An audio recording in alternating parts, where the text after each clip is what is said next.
नमस्कार, जय हिंद। मैं आपके साथ में आपका दोस्त प्रजापति आरबीसी।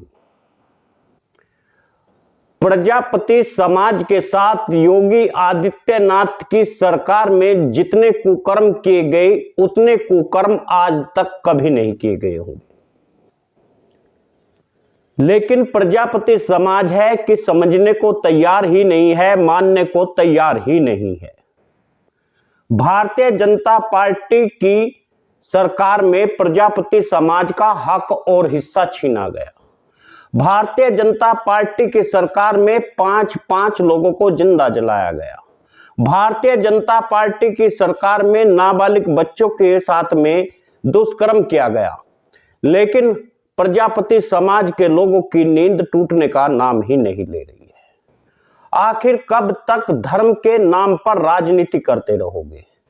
कब तक धर्म के नाम पर पिछड़े अति पिछड़े लोगों को दबाते रहोगे? कब तक धर्म के नाम पर अपने आप बड़े पद पाते रहोगे और इन्हें वोट पा करके इन लोगों को आप कुछ भी देना नहीं चाहोगे? आखिर यह रणनीति राजनीति कब तक चलेगी? आखिर सोचने की बात यह है, राम जन्मभूमि के मुद्दे को लेकर के प्रजापति समाज लगातार भारतीय जनता पार्टी को अपना मताधिकार देता आया। लेकिन क्या भारतीय जनता पार्टी ने प्रजापति समाज को पिछले कुछ दशकों में दिया? सबसे ज्यादा कारसेवक अति पिछड़े वर्ग के थे। राम के मंदिर पर झंडा चढ़ाने वाले पिछड़े वर्ग के थे। तो क्या राम मंदिर जब बना तो उसकी कमेटी में कितना पिछड़ा लिया गया, यह कोई बताने को तैयार है? आखिर पढ़ा लिखा युवा भी जागता क्यों नहीं है? पढ़ा लिखा युवा भी सोचता क्यों नहीं है? आज वक्त है, यदि आप मजबूत होंगे, आपकी ताकत मजबूत होगी, आपके हाथ मजबूत होंगे तो सब मजबूत होंगे। बात धर्म की नहीं ही है, बात है अपने लोगों की, बात है अपनी जाति के लोगों की, बात है अपनी ताकत की। यदि आपका परिवार मजबूत रहेगा तो आपको छेड़ने की हिमाकत दूसरा कोई नहीं कर सकता। यदि आप यह समझते हैं पूरा धर्म मजबूत होने से हम मजबूत होंगे तो आप गलत सोच रहे हैं। आपको अभी तक शायद एहसास भी नहीं। आगरा, वही आगरा जहां से हमारे एक स्वतंत्र प्रभार मंत्री भी है, उसी आगरे की एक घटना मैं आपको बता रहा हूं जो कुछ महीनों पहले एक बीजेपी नेता ने उसे अंजाम दिया और उस पर कोई ठोस कार्यवाही नहीं की गई। 7वीं क्लास की छात्रा जो प्रजापति समाज से थी, अपनी सहेली के घर अक्सर आया जाया करती थी। उसकी सहेली एक भारतीय जनता पार्टी के नेता की लड़की थी, राघवेंद्र चौहान जिसका नाम था। वह रोज उस लड़की को परेशान करता था, उसे जान से मारने की धमकी देता था।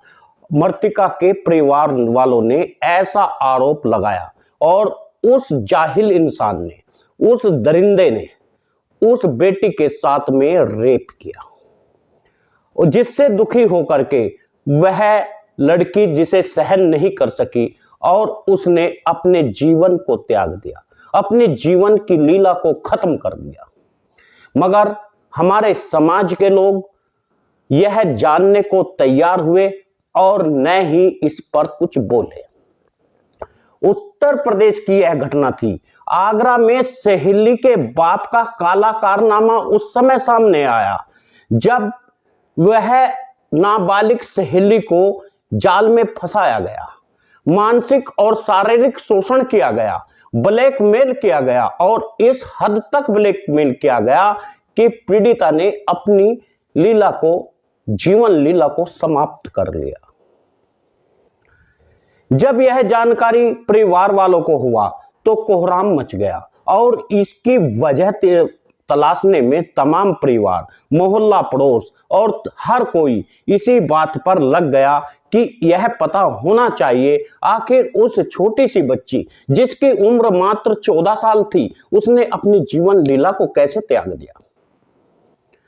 तब पता चला उस नाबालिग के हाथ में एक पत्र मिला जिसमें उसने दोषी ठहराया था उस नेता को जो उसकी सहेली का बाप था, जो भारतीय जनता पार्टी का नेता था, जिसका नाम राघवेंद्र चौहान था और भारतीय जनता पार्टी के बड़े नेताओं से जिसकी साठगांठ थी।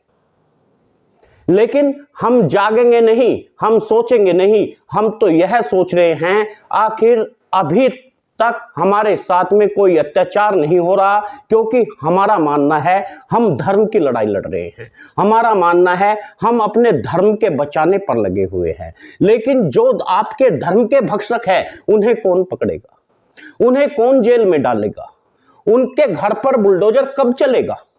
राघवेंद्र प्रताप के घर पर न बुलडोजर चला और न ही उसके प्रति कोई कार्यवाही हुई। यकीन मानिए इस तरह की घटनाओं पर घटनाएं घटती चली गई, लेकिन हम चुपचाप बैठे रहे।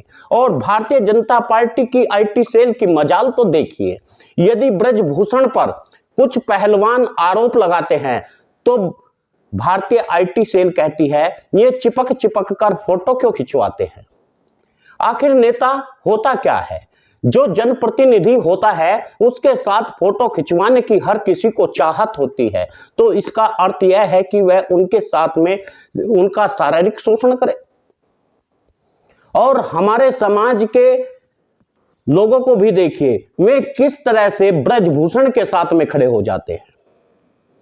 जो पहलवान बेटियों का शारीरिक शोषण करता है, वे बेटियां रो रो कर चिल्ला चिल्ला कर कहती है, लेकिन हम चुपचाप सब तमाशा देखते हैं। और हम कर भी क्या सकते हैं? हमें अपनी ही नहीं बचाई जाती तो दूसरों को कहां बचाने जाएंगे। आगरा की यह घटना दिल दहलाने वाली घटना है। यह घटना हर किसी का दिल को तार तार कर देगी। उसके सुनने के बाद में उसके धड़कने रुकने लगेगी, क्योंकि यह एक ऐसी घटना घटी जिसका भनक न तो मीडिया ने आपको दी, न सोशल मीडिया ने दी। यह प्रजापति समाज की वह बेटी थी जिसमें समाजवादी पार्टी ने भी उसको घेरने का काम किया था, भारतीय जनता पार्टी को। लेकिन न आवाज आप नहीं उठा सके तो आवाज उठी भी नहीं, क्योंकि किसी भी आवाज को बुलंद करने का काम उसका समाज करता है। और जब समाज बोलता नहीं है तब फिर वह आवाज दब जाती है, क्योंकि समाज में चंद नेता वे नेता आ जाते हैं जो उस आवाज को दबाने के लिए भरसक प्रयास इसलिए करते हैं क्योंकि वे उस पार्टी से जुड़े हुए होते हैं। मृतिका के परिजनों ने राघवेंद्र ने उनकी बेटी के साथ में बलात्कार किया और इसकी पुष्टि किसी और ने नहीं। जब पोस्टमार्टम कराया गया तो उसमें इसकी पोस्टमार्टम में रिपोर्ट में बलात्कार की भी पुष्टि हुई।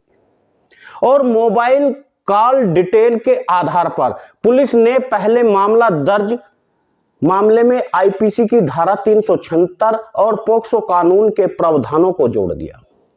परिजनों का आरोप है राघवेंद्र चौहान उनकी नाबालिग बेटी को ब्लैकमेल कर रहा था, मानसिक और शारीरिक शोषण कर रहा था।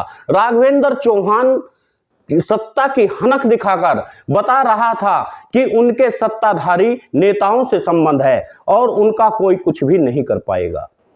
हालांकि पुलिस अपनी कार्रवाई पर आई तो सत्ता की हनक दिखाने वाला राघवेंद्र चौहान लगातार उनकी हेगड़ी भी निकल गई और पुलिस ने आरोपी को गिरफ्तार करके जेल में भी डाल दिया।